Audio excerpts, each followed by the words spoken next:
थोड़ा इलाज हुआ है, लेकिन असली इलाज तब होगा जब आप इनको हटा दोगे प्रदेश से।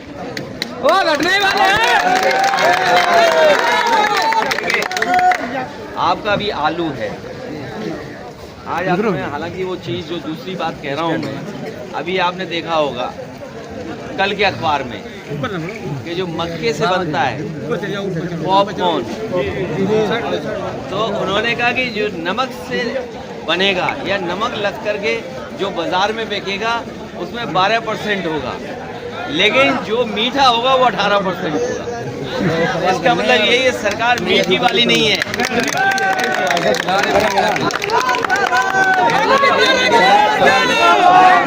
वही बात है ना, इसी तरह आलू अभी हमका लाभ मिले, और लाभ मिलने के लिए चाहे आलू का कोई भी कारोबार सरकार करे या उद्योगपति करे, लेकिन किसान जब पैदा करे तो उससे लाभ मिले। उसके लिए इंतज़ाम ऐसे ही हो सकता है अगर मंडी में व्यवस्था बन जाए अच्छी, और मंडी की बुराइयां रुक जाएं। जो मंडी की बुराइयां होती हैं कई बार परेशानी पैदा करती हैं, अगर वो दूर कर दें और किसान के लाभ के लिए आलू से तो वो कुछ बना लेते हैं, अगर यही बन जाता कुछ मामला तो हमारा किसान और लाभ पहुँचता। चाहे यहाँ बगल में जहाँ लोग खाते पीते हैं वहाँ देखा पैकेट में चिप्स क्या ऐसा बिक रहा है, 10 रुपए कितना मिल रहा, 10 रुपए में 5 ग्राम। तो आप सोचो अगर 5 ग्राम कितने रुपए का मिल रहा है, 10 रुपए, 5 रुपए का, 5 रुपए का। तो अगर कहीं ऐसा कारखाना फैक्ट्री इसी के साथ लग जाए और आपको सही वैरायटी का आलू मिलने लगे, या आपकी पैदावार को बढ़ाने के लिए सरकार मदद करे, जैसे उमरदा में हम लोगों ने लगाया किसान के लिए, उमरदा वाला जानते होंगे, काउंबाई प्लांट नहीं, जहाँ किसान को बीज देते हैं कैप्सिकम का, टमाटर का, और किस के बीज मिल रहे हैं वहाँ? अरे सर पौधा तैयार करके देते हैं, पौधा लोग जानते हो केवल हरी वाली होती थी मिर्च, याद है शिमला मिर्च जिसको बोलते थे, हरी वाली होती थी। वहाँ पे पता कर लो कितने रंग वाली है, पता करो आप।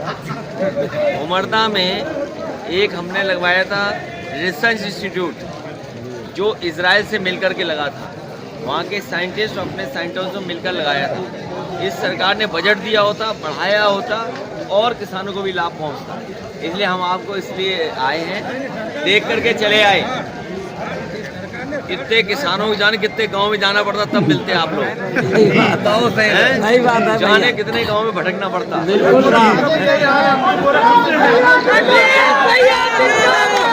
यहाँ आने से आपसे मिलने का मौका मिल गया, एक आपसे मिलने का मौका मिल गया, और दूसरा जब कभी हम लोग सरकार में आएंगे आपकी मदद करेंगे और किसानों को लाभ कैसे पहुँचे वो फैसले लेंगे। सेठों की जेब में पैसा न जाए, हमारे गरीब और किसानों की जेब में पैसा पढ़ाई के लिए जरूर करेंगे। अभी मैंने एक छोटा बच्चा देखा जो मूंगफली बेच रहा था, मूंगफली बेच रहा था। मैंने उससे पूछा पढ़ाई करते हो कि नहीं करते, बोला हाँ पढ़ाई करते हैं। तो हमें उम्मीद है उसके परिवार रिश्तेदार के लोगों पढ़ाते जरूर रहना, ये थोड़ा बहुत काम कर रहा है तो करते रहे, लेकिन पढ़ाना जरूर, क्योंकि बिना पढ़ाई के आगे खुशहाली नहीं है।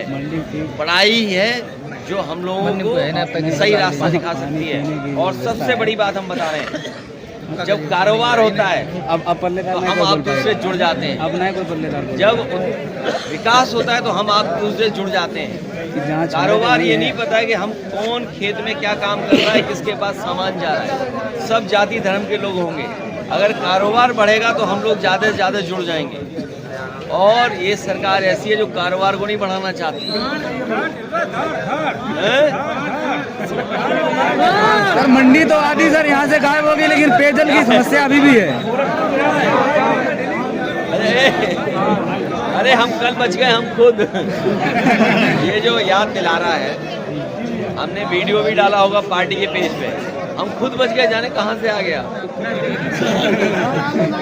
अचानक ही आता है, किसान नहीं रखा पाते उसको। देखिए ऐसा है, इस समस्या का समाधान गांव वाले कर सकते हैं और जो गांव को समझते हैं वो कर सकते हैं। बिना उसके संभव नहीं है, बिना उसके संभव नहीं है।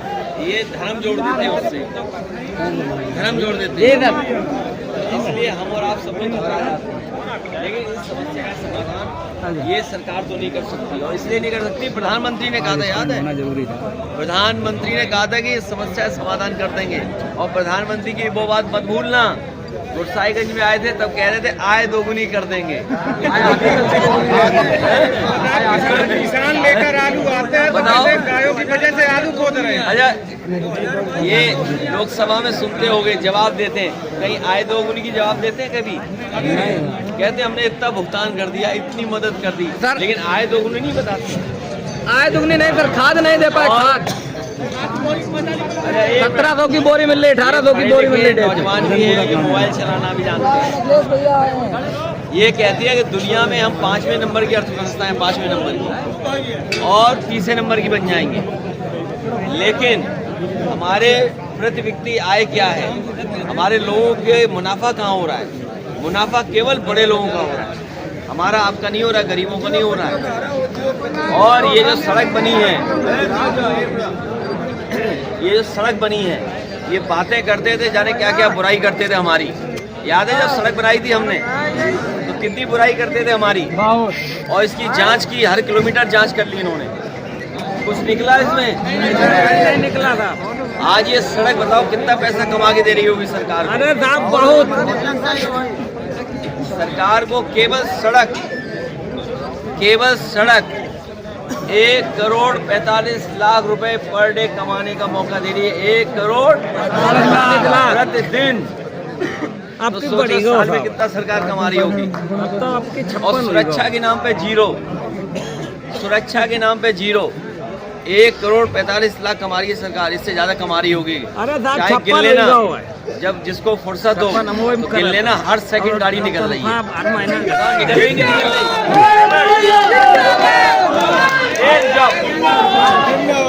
सुन लो थोड़ी देर, सुन लो कोई काम ना हो, वो जाके गाड़ी गिनेगा तो हर सेकंड गाड़ी निकल रही है। निकल रही नहीं निकल रही?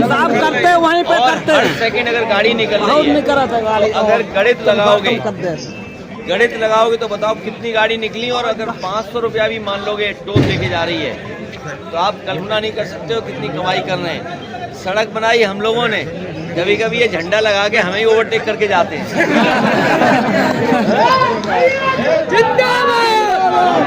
तो ये प्रतिदिन 1 करोड़ 45 लाख से ज्यादा कमा रहे हैं। ये जहाँ बाथरूम करते हैं, बताओ कितना मुनाफा हो रहा होगा जिन्होंने चला रखा होगा खाने पीने का। और हम लोग केवल सड़क पे चल रहे हैं, हम लोगों के लोग नहीं, सब बीजेपी वाले घुस गए उसमें। बनाई सड़क हम लोगों ने, मुनाफा कमा रहा कौन? इसलिए बहुत सावधान रहिए, बहुत होशियार लोग हैं ये, हमारे आपके लोग नहीं है, पैसे वाले लोगों के हैं। और अगर पैसे वाले हो कितना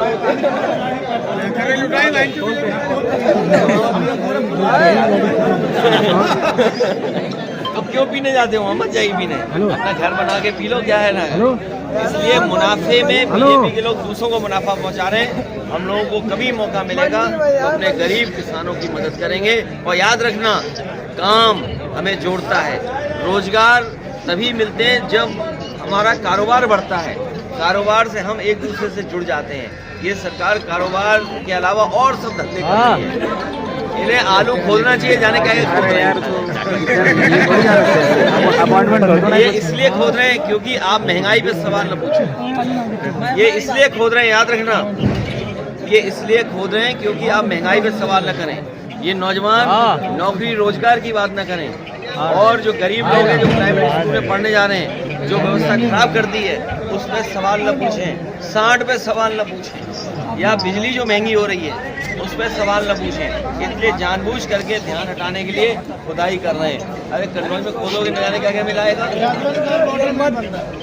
कोई बात नहीं, बोर्ड बनवाएंगे। इसलिए आपका बहुत बहुत धन्यवाद, इस बहाने आपसे मिल लिए।